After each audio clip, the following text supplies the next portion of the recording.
এই সমস্ত কাজগুলো হারাম, এই উপার্জন করা হারাম। আর হারাম উপার্জনকারীর দোয়া সম্পর্কে নবীজি বলেছেন আন্না ইস্তাজাবুলা, কিভাবে তার দোয়া কবুল হতে পারে? তার দোয়া কবুল হবে না, ইবাদত কবুল হবে না। এজন্য ভাইরা আমার, টেলিভিশন চ্যানেলগুলোতে যখন ধরা পড়ে যে কোনো একজন দোকানদার এত পরিমাণ তেল তিনি স্টক করেছেন, এত পরিমাণ খাদ্য স্টক করেছেন, এবং ধরা পড়েছে তিনি এগুলো দিয়ে অবৈধ মুনাফা অর্জন করতে চেয়েছেন, বাজারে কৃত্রিম ক্রাইসিস সৃষ্টি করতে চেয়েছেন, এই মানুষগুলো শুধুমাত্র মুসলমান তো নয়, মাথায় টুপি থাকে, অনেক সময় দেখে মুখে দাঁড়িয়ে থাকে। শুধু তারা কেন, অনেক বড় বড় ব্যবসায়ী আছে যে রমজানের শেষ দশকে গিয়ে কাবা বাইতুল্লাহ গিয়ে ইতিকাফ করে, রমজানে উমরা করে, অনেক দান সাদকা করে, রোজাও রাখে।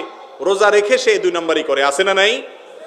এর দুটি কারণ। প্রথম কারণ হলো গোটা সমাজ এখন ভোগ বাদে হাবুডুবু খাচ্ছে। কিভাবে ভোগ করবে এর জন্য আমরা মাতাল হয়ে গেছি, পশুকে হার মানিয়ে ফেলছি। ত্যাগের কোনো শিক্ষা আজ নাই। এজন্য শিক্ষা প্রতিষ্ঠানে ধর্ম শিক্ষা, নীতি শিক্ষা, আদর্শ শিক্ষা, মোরালিটি, এগুলোর চর্চা বাড়াতে হবে। তাহলে মানুষের ভিতরে মনুষ্যত্ব আসবে, নাহলে পশুকে হার মানাবে। এবং আজকাল সমাজে একটা প্রবণতা হয়েছে যে আমার আখের গোছাবো কিভাবে, আমি কিভাবে পয়সা কামাই করব, তার জন্য আমি অস্থির হয়ে থাকি। সেটাতে আমার জন্য হালাল হোক বা হারাম হোক বাজ বিচার করে না। এর কারণে 1 নম্বর কারণ হলো এটি যে আমাদের মধ্যে এই অপরাধ বোধ নাই, এবং আমরা এই ক্ষেত্রে জানি না যে ত্যাগের মধ্যে যে আনন্দ আছে, ভোগে সে আনন্দটা নাই। আর দ্বিতীয় কারণ হলো ইসলামকে আমরা খণ্ডিতভাবে বুঝেছি বেশিরভাগ মানুষ। ইসলাম শুধুমাত্র কিছু ইবাদত সর্বস্ব দিন নয়, ইসলাম তো পূর্ণাঙ্গ একটা জীবন ব্যবস্থা। এখানে বিশ্বাস আছে, এখানে ইবাদত আছে।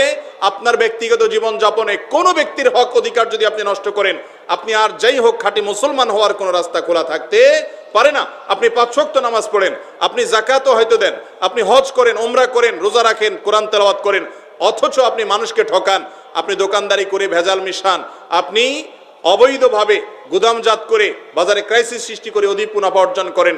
এই সমস্ত কাজগুলো হারাম, এই উপার্জন করা হারাম। আর হারাম উপার্জনকারীর দোয়া সম্পর্কে নবীজি বলেছেন আন্না ইস্তাজাবুলা, কিভাবে তার দোয়া কবুল হতে পারে? তার দোয়া কবুল হবে না, ইবাদত কবুল হবে না। এজন্য ভাইরা আমার, যে সমস্ত ব্যবসায়ী ভাইরা মনে করছেন যে আমি দান সদকা করে আমার কালো টাকা সাদা করে ফেলবো, হারামটা হালাল করে ফেলবো, বৃদ্ধ বয়সে আমি তাসবিহ তাহলিল করে সব কাটাকাটি হয়ে যাবে, তারা ভুলের স্বর্গে বাস করছেন। বান্দার হক আল্লাহ তাআলা মাফ করবেন। অতএব আপনি ব্যবসা করতে কোনো অসাধুতা যদি অবলম্বন করেন, একইভাবে যারা ক্রেতা তাদেরও অনেক কর্তব্য আছে বিক্রেতার প্রতি, সেগুলো তারা পালন করতে হবে। নবী করিম সাল্লাল্লাহু আলাইহি ওয়াসাল্লাম বলেছেন রাহিমাল্লাহু রাজুলান সামহান ইযা বা সামহান ইযা ইশতারা, আল্লাহ রহম করেন যে ব্যক্তি কিনতে গেলেও ভালো মানুষের পরিচয় দেয়, বিক্রি করতে গেলেও ভালো মানুষের পরিচয় দেয়। আল্লাহ তাআলা আমাদের ব্যবসায়ী ভাইদেরকে খাঁটি মুসলমান হওয়ার তৌফিক দান করুন, মানুষের মতো মানুষ হওয়ার তৌফিক দান করুন, মুত্তাকি ব্যবসায়ী হওয়ার তৌফিক দান করুন। যারা ব্যবসা করতে গিয়ে অবৈধ মুনাফা অর্জন করবে না, হারাম কাজ করবে না, অন্যায় কাজ করবে না, ক্রেতাকে ঠকাবে না, ওজনে কম দিবে না, গুদামজাত করে ক্রাইসিস সৃষ্টি করবে না, এই ব্যবসায়ীদের সম্পর্কে নবীজি বলেছেন আত-তুজ্জারুস সাদুক মা আন-নাবিয়্যিন ওয়াস-সিদ্দিকিন ওয়াশ-শুহাদা, যারা সত্যবাদী, সততার সাথে ব্যবসা করেছেন, কিয়ামতের ময়দানে তারা নবীজি সাল্লাল্লাহু আলাইহি সাল্লামের সাথে, শহীদ সিদ্দিকদের সাথে তারা উঠবে এবং তাদের সাথে ভিআইপি হিসাবে হাজির হবে আল্লাহর দরবারে। আল্লাহ তাআলা আমাদের সবাইকে সব ক্ষেত্রে সততা অবলম্বন করার তৌফিক দান করুন।